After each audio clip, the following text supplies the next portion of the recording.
Steve Gardner, always gracious enough to join us, talk a little baseball, of course, on his weekly spot. Does a great job covering baseball for USA Today. On a Thursday, joins us on the Boardwalk Honda Hotline. Steve, how are you, friend? I'm good, Rich. How about you? I am doing very well, unless, should we start? You know what? We'll start with the Mets. I think we're getting ready to do a postmortem on them. We'll get rid of them real fast. Were you surprised about the Harvey situation and the trade to Cincinnati, which, by the way, I think is the best thing for him because he can go out there and stink it up every 5 days. He doesn't have to worry about getting taken out of the rotation. Or if you hit lightning in a bottle and he pitches well, then maybe the Cincinnati Reds can turn around and trade him. Yeah, I think that's what they were thinking, that they could get more for Matt Harvey if he turns things around than they could for, a veteran catcher like Mesoraco. So it was one of those things where a change of scenery seemed like the best thing for Harvey. And so, maybe he gets a fresh start in Cincinnati, somebody else, somebody new to talk pitching with and maybe get him straightened out. But, it's one of those things. And the Mets actually, got somebody that they can actually use. So it sort of worked out well for both teams, it looked like.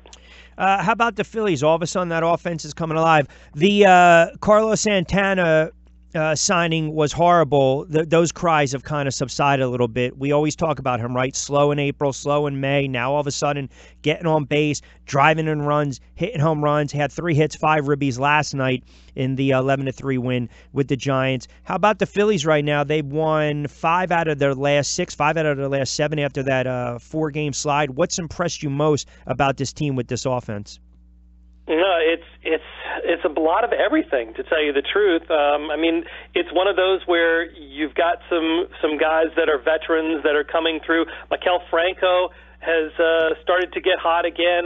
He was one of those guys I felt like might be the key to this year's team. Is if he can turn into that big bat in the middle of the order and provide the home run power to go with the big bats in Santana and Hoskins that we figured would be pretty solid.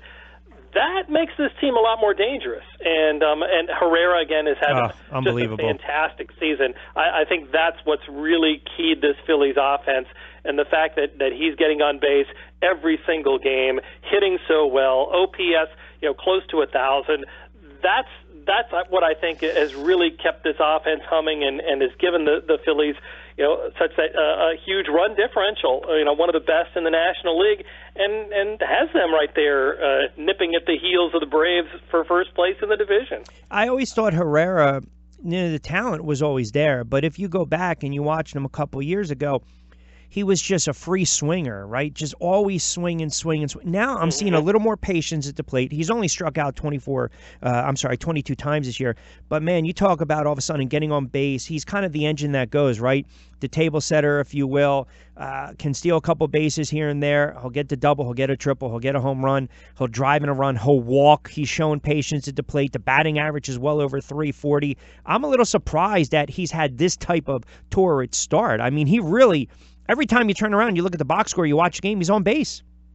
Yeah, and it's interesting, too, because his rookie year, he had a fairly low walk rate, improved it, almost doubled it the second year, and then went back to the previous walk rate last season, and now he's back up again to what it was, in 2016. So I don't know if he's changing his approach at the plate, if pitchers are pitching him differently. But the one thing this year, he's striking out a lot less. And when he's making contact like that, putting the ball in play, good things are happening. His batting average on balls in play is way up there, 379, which may not be sustainable. But he's one of those guys that has traditionally, throughout his career, had that high average on balls in play. So it's possible that it's a skill that he has that maybe other people don't. The speed helps, and right now he's certainly, one of the big engines to the Phillies offense. Is Aaron Nola starting to become a bona fide ace? I think a lot of people at the beginning of the season were pointing to that he was developing. It was just a case of he just needed to be able to throw 200 innings to get into that category because, the skills were there, the strikeout rate was there, the control was there.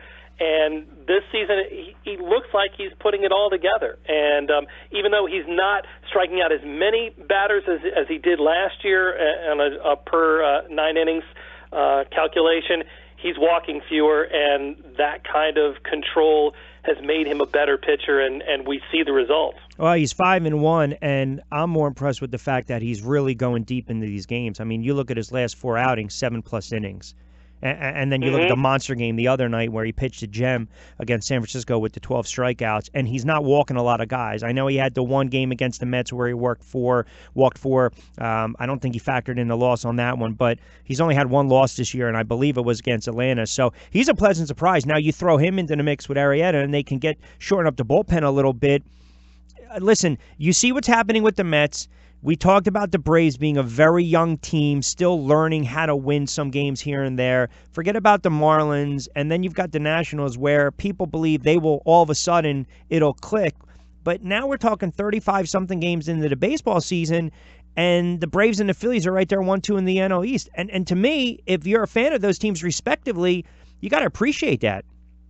Oh, you do. You definitely do. And, the young players for both clubs seem to be, becoming factors and becoming, budding stars maybe a little bit earlier than a lot of people expected. So, yeah, I think this is a case with the Nationals. Though we haven't seen the full Nationals team out there on the field yet this season. They're trying to get healthy. We don't know, how Adam Eaton, if he's ever going to be back this season, to tell you the truth. So at least with Daniel Murphy, we think he's going to be coming back soon. Anthony Rendon is back. It seems like the Nationals are getting healthier. They're playing better. They just had that 7 or 8 game win streak snapped the other night. That's one of the things that I would worry about if I were a Braves fan or a Phillies fan is we haven't seen the best of the Nationals yet. But the fact that the Braves and the Phillies are both competitive and look like they're going to be throughout the course of the season, that has to be a positive thing too. It's not the National League least anymore because we've seen a lot of talent and a lot of good ball playing from several teams in this division. Steve Gardner again joined us for a couple moments on the Boardwalk on the Hotline. Does a great job covering baseball for USA Today in his weekly spot every Thursday at 12:30. We knew the Yankees were going to be good, but to me, early on, you take a couple games out of the Houston Astros, you have back-to-back, you pitch back-to-back shutouts, you win 3 out of 4. Then you sweep the Cleveland Indians. Now you're on the verge of sweeping the Boston Red Sox.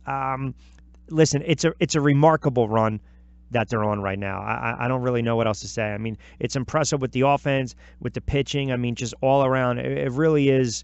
It's impressive what they're doing early on. Yeah, they're a scary team, and when Judge is hitting and as well as he is, and really Giancarlo Stanton hasn't really gotten hot.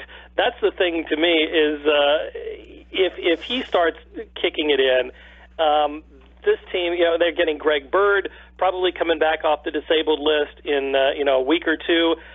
This offense is just scary good, and if they can get any kind of pitching and just at least get the starters through 5 or 6 innings, turn it over to the bullpen, which is excellent.